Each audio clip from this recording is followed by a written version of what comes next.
Hello, friends, and welcome back to Malicious Compliance Stories. Today's story is a reminder that working in a diverse environment requires more than tolerance. It requires self-awareness. In a hospital where Spanish is spoken daily, a few employees became convinced that hearing another language meant being talked about. Instead of questioning their assumptions, they questioned whether that language should be allowed at all. But before we begin, best way to support our channel is to leave comments, like, and subscribe with a turned-on bell, so you don't miss the new video every single day. Here we go. If they can speak English, they should speak English. I work at a public hospital where a large portion of our patient population speaks Spanish. A few weeks back, I overhear 4 coworkers complaining that Spanish shouldn't be allowed at work because it's unprofessional. Context. This started because some Spanish-speaking employees were speaking Spanish in front of a non-Spanish speaker. The non-Spanish speaker thought they were talking about her. Spoiler, they weren't. This offended coworker quits because she claims she was being bullied by the two who routinely speak in Spanish to each other. She was one of the most dramatic people I've ever met, so good riddance. But the 4 are discussing how they think she was bullied out of her job and that Spanish shouldn't be allowed to be spoken at our job unless it's to speak with patients. Otherwise, only English should be spoken. They had to be able to speak English to get this job, so that's what they should speak since it's the language everyone understands. As someone who grew up in a home where 2 languages were spoken, I obviously took issue with this. I asked, how do you know they were talking about you? Do you speak Spanish? They don't, they said. You could just tell they were talking about her. I said, how could you tell if you don't speak Spanish? I told them they need to mind their own business or learn Spanish. You don't get to dictate whether someone speaks in their native language or not. That didn't go over well, and they got very defensive. They doubled down on their stance and told me I was getting too heated to talk to. I had raised my voice slightly because they kept repeating, if they can speak English, they should speak English. It's not that deep. I'd had enough at this point. Over my lunch break, I went to my car and wrote a detailed email to HR and my direct supervisor. Now they all have to complete cultural sensitivity training in order to keep their jobs. ETA. I will point out a few things here. We work in a back hallway that is completely separated from patients. We call it the bowling alley because it's one long hallway of providers and clinical staff working side by side and back to back. About 50 people? I've never heard anyone speak in Spanish poorly about another employee in this back hallway. Does that mean it doesn't happen? Of course not. But do you know who I have heard speak poorly about other people? These same 4 women. I've heard them talk poorly on patients and other employees. They also talk crap about the LGBTQ community, for which they've also been reported to HR. I wasn't the one who heard and reported that conversation, but it came up again when they got told about their cultural sensitivity training. Secondly, here are some things to reflect on. If you think only English should be spoken in the workplace, if you only speak English, you obviously think in English. For someone who speaks it as a second language, perhaps they think and articulate themselves better in their native language. They speak English during any professional encounters. Beyond that, they can and should speak whatever language they want. Funny how speaking Spanish is suddenly unprofessional, but openly trash-talking coworkers, that tells you exactly what the real issue is. This was never about professionalism. It was about discomfort and entitlement. And our second story. No problem. For almost 20 years, I was in the service industry. It helped in a lot of ways, but probably ended up sucking me into that lifestyle for too long. A large portion of my serving/bartending career was at a chain restaurant. Think a house of steak that isn't in front. I'd been with this establishment for around 5 years while going through college and starting a master's. I was a server/bartender/trainer and had been approached multiple times about MIT, manager in training, but I politely declined. All of this to say, I felt like I had a pretty good standing in history with the company. Well, one day a guy, let's call him Mark, who I personally disliked, started going through MIT. Our mutual dislike started before my first day at work even, but to be concise, he was indirectly involved in a small confrontation between his friend, me, and the girl his friend was talking to. It's actually a pretty funny story in itself. If this blows up or people are interested, I'll tell it. Mark had a massive superiority, or is it inferiority complex, probably rooted in his height. Not trying to be a jerk or insensitive, but it's my best guess. Although we maintained civility at work, I'm pretty sure we were both aware that we didn't like each other. For several weeks, probably at least 2 months, bartenders weren't making money. For context, the bar area had around 9 booths arranged around the U-shaped bar in the center, but bartenders weren't allowed to take those tables. Only guests seated at the bar. After several weeks of walking out with $40 to $50, including our bar tip out from servers on a weekend shift, we all began pleading with management to help us. I know I and the others asked for them to let us have at least a couple tables in the bar lounge. We're talking 10 feet from the bar.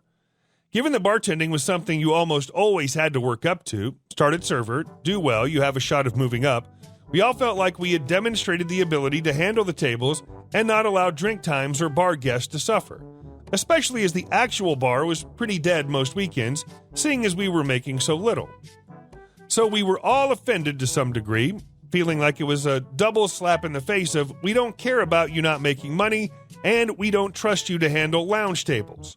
Morale was low. One day, after we voiced our concerns to deaf ears, when the bar was of course slow, Mark basically orders me to do something like count inventory or some other busy work. At the time, I was batching cocktails and doing bar upkeep, partially because when we got it done, there was a decent chance one of us would be cut.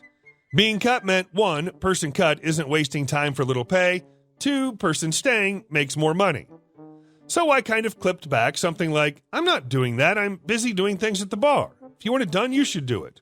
At this point, I'm pissed, because from my perspective, we've been pleading with them to help us.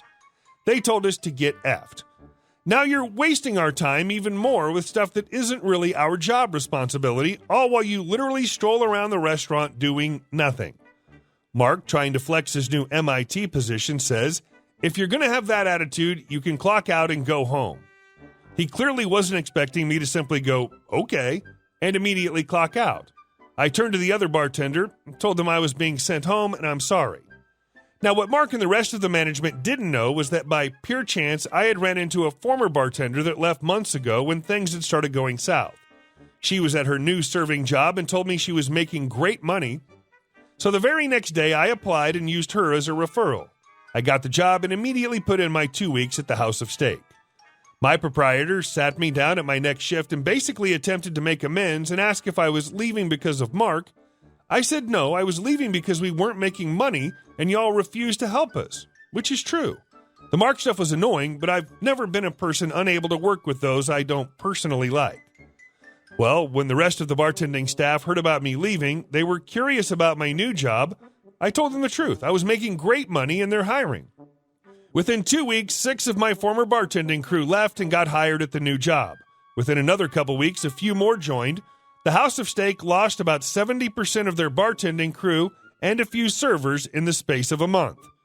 They were definitely not pleased, mostly at my new manager, as that's just something you don't do. But not me. And wouldn't you know it, a month later, bartenders are allowed to take lounge tables. And our last story. How free rent for repairs led to a 15-month eviction battle, property destruction, and a tenant's jail time. Last summer, I took a decision that I believed to be a prudent and low-risk action. My intention was to purchase an older house trailer with the intention of restoring it to a level that would allow it to be rented out. It wasn't particularly fancy, but it was reliable. It's ideal for someone who's just starting out because it's structurally strong and has a nice location. I felt that I could save some money by letting tenants undertake the work in exchange for free rent. It was only a few items that needed to be done before it could be lived in comfortably, and even those things were not particularly extravagant. Because of this, I decided to put an advertisement in which I offered the tenant a free 2 months of rent in exchange for the tenant completing 3 particular tasks: installing a toilet, installing carpet in the living room, and hooking up the hot water heater. Besides that, there's nothing cosmetic. There will be no rewiring or plumbing updates, a simple example of sweat equity. After that, the monthly rent would be $450, and it would be an ongoing payment, not a lease. There is no deposit required for security. When I look back on it, that ought to have been the first warning sign I had. A young couple answered the ad. They seemed polite, grateful, and motivated. They had just had a newborn and were clearly trying to get on their feet. I felt for them. We talked it over, shook hands, and I made it clear, 2 months free rent in exchange for the work, then rent starts. They agreed immediately and even thanked me multiple times for giving them a chance. That should have been my second warning sign. For the first couple of months, everything seemed fine. They finished the carpet, hooked up the water heater, installed the toilet. I inspected the work. It wasn't professional grade, but it was functional, which was all I cared about. Since they held up their end, I didn't ask for rent during those 2 months. No issues, no drama, no red flags. I genuinely thought it was going to work out. Then the 3rd month rolled around. No rent. I reached out casually, assuming it was a simple oversight. The response was vague. We'll get you soon. Fine. Newborns are expensive. Life happens. I let it slide. 4th month, still no rent. By this point, I was paying attention. I stopped by once and noticed a shiny project car parked outside. New parts, fresh paint. He mentioned casually that he'd just dropped about $1,500 on a new engine. Meanwhile, they were ordering takeout regularly, posting about new electronics on social media, and talking excitedly about an upcoming tax refund. I brought up rent again, politely. They brushed it off. 5th month, still nothing. Now here's where state law comes into play, and this matters. In my state, if a tenant doesn't pay rent for 3 consecutive months, they're legally considered a squatter. That status changes a lot of things. The landlord is no longer obligated to make repairs. The property can be padlocked, entry can be denied. It's harsh, but it's the law.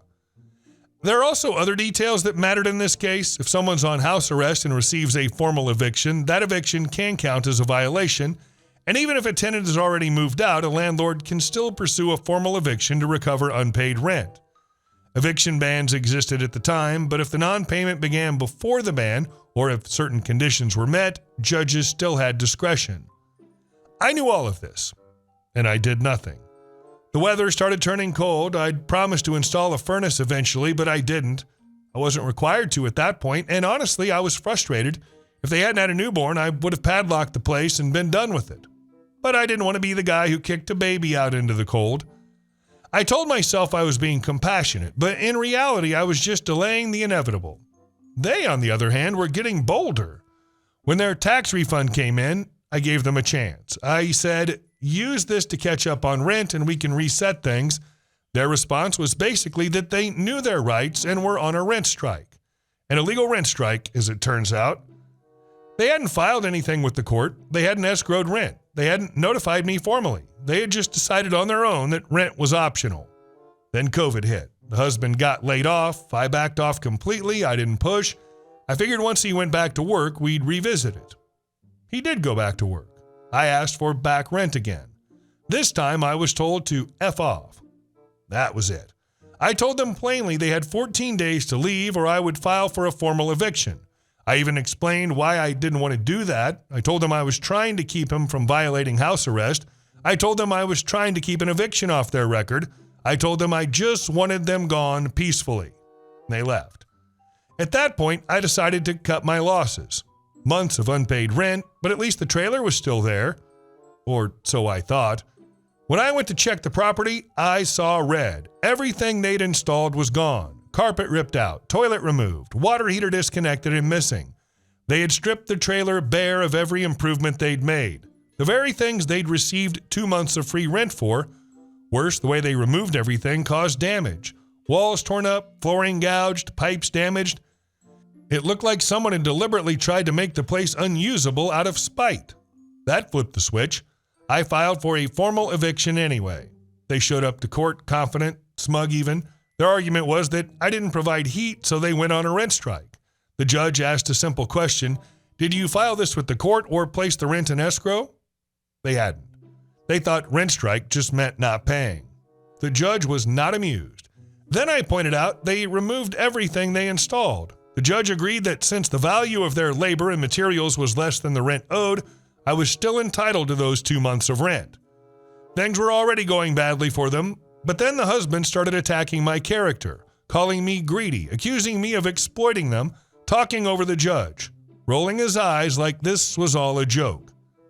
That's when I said calmly, you didn't mention you were about to go on house arrest when you rented the property. Up until that moment, the judge looked bored. That sentence woke him right up. He leaned forward and asked, is that true? They admitted it was. The ruling came down fast after that. I was awarded 15 months of back rent at $450 a month. I was awarded $2,000 in damages for how they removed the fixtures and damaged the trailer.